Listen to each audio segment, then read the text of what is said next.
Oh non, un voisin s'est encore fait décapiter en récoltant des betteraves dans son champ. Décidément, votre lieu de vie est très mal fréquenté. Invasion de zombies, famine, cannibalisme, IA démoniaque, qui sait ce que demain vous réservera. Mais c'est pas demain la veille que vous allez pouvoir bouger ailleurs, parce que toutes ces conneries, ça va pas faire monter le prix de l'immobilier. Et c'est tant mieux, car ça me laissera à moi le temps de décrire votre vie. Et oui, dans cette vidéo, on se met à la place d'une personne normale.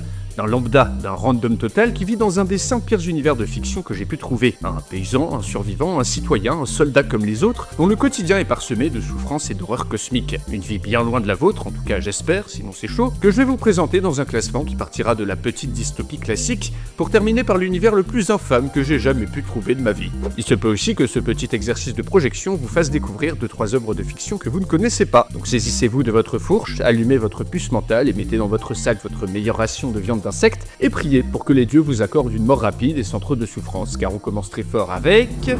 Futur, de Dmitri Glukhovsky. Alors quand le bon Dmitri, l'auteur du très célèbre livre Métro 2033, sort un truc, généralement c'est de la bonne cam, et c'est totalement le cas de Futur, un roman de science-fiction sorti en 2013. Nous sommes en Europe, dans un futur indéterminé où le vieux continent déborde. Et quand je dis qu'il déborde, ça veut dire que le continent entier est recouvert d'une ville gigantesque. Chaque mètre carré est bétonné, dans un effort démentiel afin de pouvoir loger plus de 100 milliards d'individus. Toutes les ressources sont limitées, l'urine est recyclée, les cadavres transformés en compost et le pécor moyen vit dans une boîte de conserve de 5 mètres carrés style chambre standard parisienne, avec un écran qui ne s'éteint jamais pour remplacer des fenêtres inexistantes.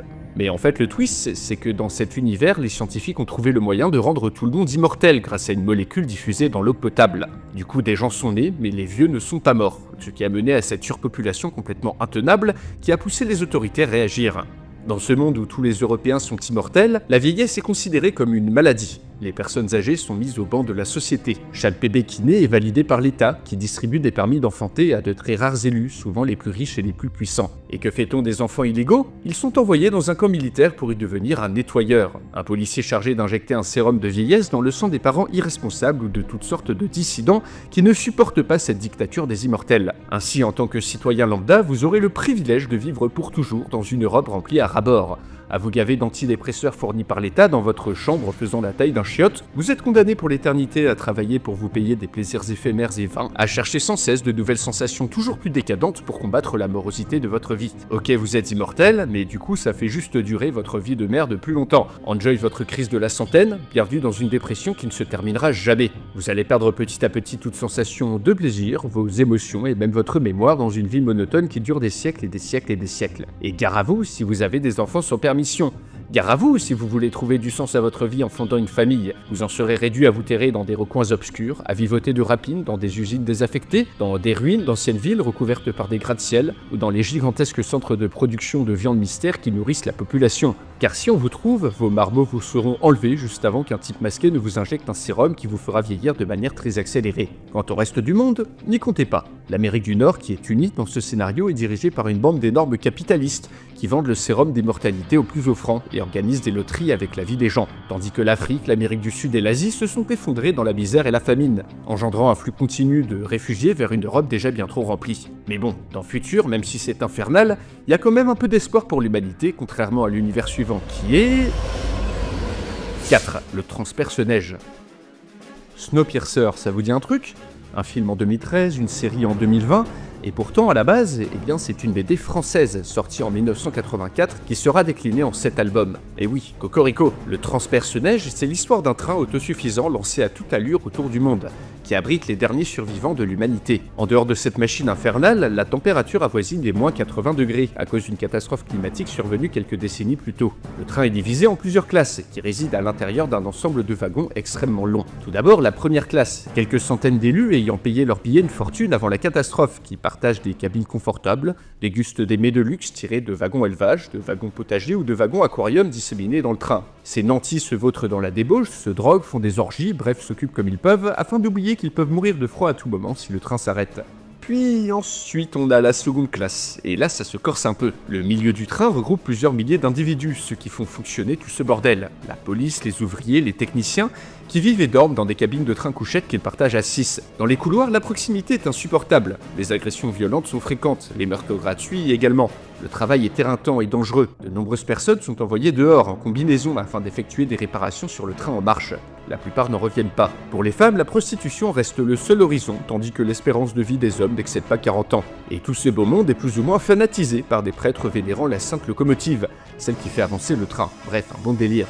Le tableau est déjà bien infernal à ce niveau, mais sachez que statistiquement, si vous viviez dans ce train, vous auriez bien de la chance d'être en seconde classe, car la majorité de la population se trouve dans les wagons de queue. Là résident toutes les personnes n'ayant pas pris de billets, les survivants qui sont montés dans le train pour échapper au froid, s'en passant à l'arrière dans des wagons de marchandises qui n'étaient pas du tout prévus pour ça à la base. En tant que queutard, vous aurez la chance d'embarquer pour le trajet le plus cauchemardesque de votre vie. Entassés à plusieurs centaines par wagon, vous êtes serrés les uns contre les autres dans le froid et les odeurs de pisse, crevant de faim, isolés du reste du convoi par les deuxième et première classes qui ne veulent pas vraiment partager le peu qu'ils ont. Au bout de plusieurs mois, différentes factions se forment et se battent entre elles dans des affrontements sanglants aggravés par des épidémies. Les cadavres s'empilent progressivement jusqu'à constituer des amas de charognes qui constituent un mets de choix pour la plupart de vos voisins, retournés à l'état tribal du fait de ces horribles conditions de vie. Et si vous arrivez à survivre à tout ça, c'est soit que vous avez été capable du pire, soit que vous êtes un réservoir à viande pour une tribu cannibale, soit que vous fournissez tout le monde en drogue, qui dans les wagons de queue est une espèce de détergent qui vous ravage le cerveau.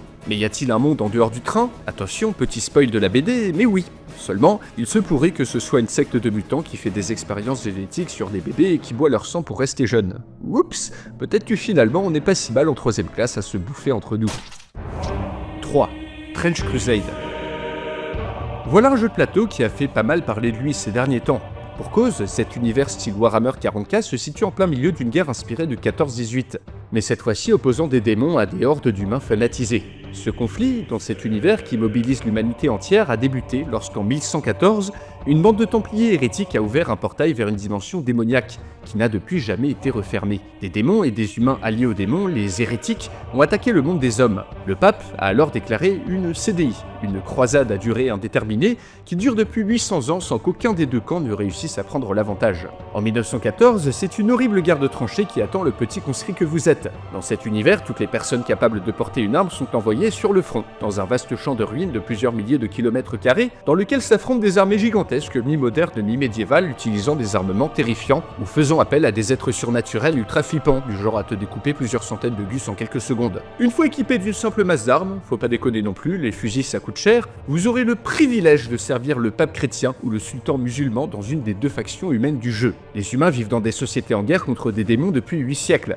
Frappés par une misère généralisée et un fanatisme religieux hors de tout contrôle. On travaille pour la guerre, enfante pour la guerre, vit pour la guerre ou pour adorer Dieu. Dieu qui dans cet univers n'est pas du genre infiniment bon. Non, que ce soit pour les chrétiens ou les musulmans, Dieu ne fait que pousser l'humanité toujours plus loin dans l'horreur, allant parfois jusqu'à toucher de son doigt ses élus, les faisant muter physiquement pour qu'ils combattent mieux les hérétiques. Vous voilà donc sur le front, dans la boue, avec une pelle pour toute arme et un prêtre tenant un bouclier recouvert de mains humaines qui vous fouette le dos pour expier vos péchés et vous préparer à l'assaut. Autour de vous, des obus de plusieurs tonnes tirés par des canons gigantesques défoncent ce qu'il reste de terrain plat et tuent vos camarades par paquets de sang. Dans les airs, des anges en armure affrontent les ennemis que vous allez bientôt combattre vous-même, une collection de monstres et de démons tous plus affreux les uns que les autres qui se feront une joie de vous découper ou de vous torturer pour ajouter vos morceaux à leur collection morbide, voire pire de vous utiliser pour de sombres rites et vous transformer vous-même en un de ces démons. Allez, un petit coup de fouet sur les fesses et vous voilà parti à l'assaut d'une créature pleine de bras, de bouches et de crocs contre laquelle vous n'avez pas la moindre chance. Mais ne vous inquiétez pas, votre femme, restée dans votre taudis nuptial à la maison, pondra sûrement d'autres petits croisés pour vous remplacer dans cette bière qui n'est pas prête de s'arrêter. 2. Nous les morts.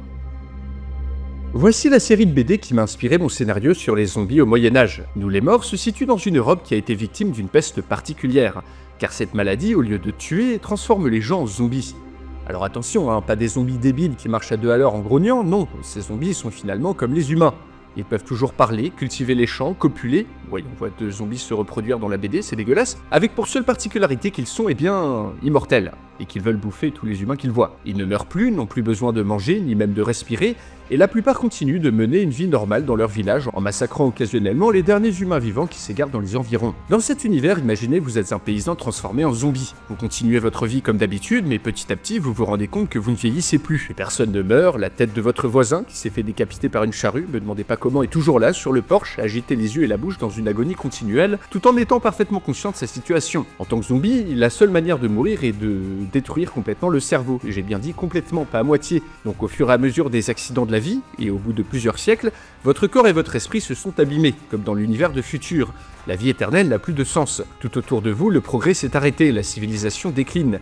Les gens se découpent entre eux juste pour le plaisir, plus personne ne croit en rien. Les dernières poches de civilisation disparaissent progressivement, et de nombreux zombies retournent tout simplement à l'état sauvage, perdant l'usage de la parole, incapables de se souvenir qu'autrefois, ils étaient des zombies intelligents. L'immortalité subie est ici une malédiction à laquelle vous ne pourrez pas échapper. Peut-être allez-vous devenir fou, peut-être qu'un de vos congénères vous découpera en morceaux, peut-être qu'on abandonnera votre corps dans la neige pour l'éternité, ou peut-être que vous allez continuer à cultiver vos champs sans savoir pourquoi, mais dans un univers où l'espoir et la civilisation n'existent plus. Mais heureusement, il y a encore des humains quelque part. Dans la BD, on apprend que l'Amérique a été épargnée par la pandémie zombie. Les Aztèques ont pris le contrôle du continent et leur culture sanglante a pris une ampleur beaucoup plus grande. Chaque jour, des dizaines de milliers de personnes sont sacrifiées, leur cœur arraché. Le mariage entre frères et sœurs est monnaie courante, mais au moins il reste humain, même si le virus zombie n'est jamais très loin. 1. Je n'ai pas de bouche, mais je dois crier. Je vous ai gardé le meilleur du pire pour la fin. Un univers tellement horrible qu'il m'en a filé des cauchemars premier degré. Pourtant, ce n'est qu'une simple nouvelle publiée en 1967 par un auteur de science-fiction. La couverture annonce déjà la couleur, voilà. Ambiance.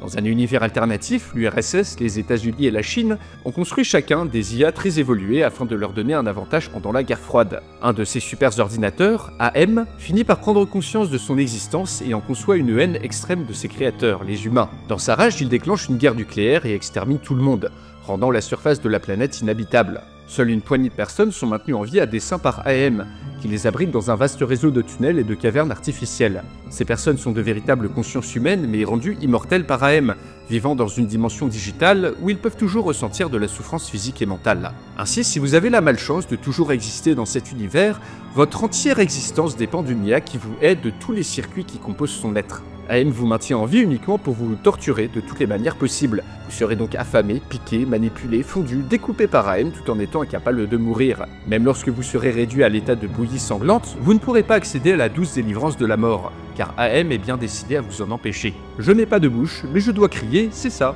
c'est vous, réduit en bouillie par vos congénères, mais pourtant encore vivant et en proie à une souffrance indicible. Dans le futur, il y a moyen de se suicider. Dans Nous les morts, les zombies ont une petite possibilité de mourir, mais là, vous n'y échapperez pas. Vous allez souffrir pour l'éternité. J'ai envie de vomir, c'est la pire chose que j'ai lue de ma vie, et donc c'est une conclusion logique à cette vidéo. En tout cas, j'espère que vous avez aimé le concept, et j'espère vous avoir fait découvrir 2-3 trucs sans vous avoir filé trop d'angoisse. Et c'est à votre tour, n'hésitez pas à me faire découvrir, à moi, d'autres univers dans les commentaires.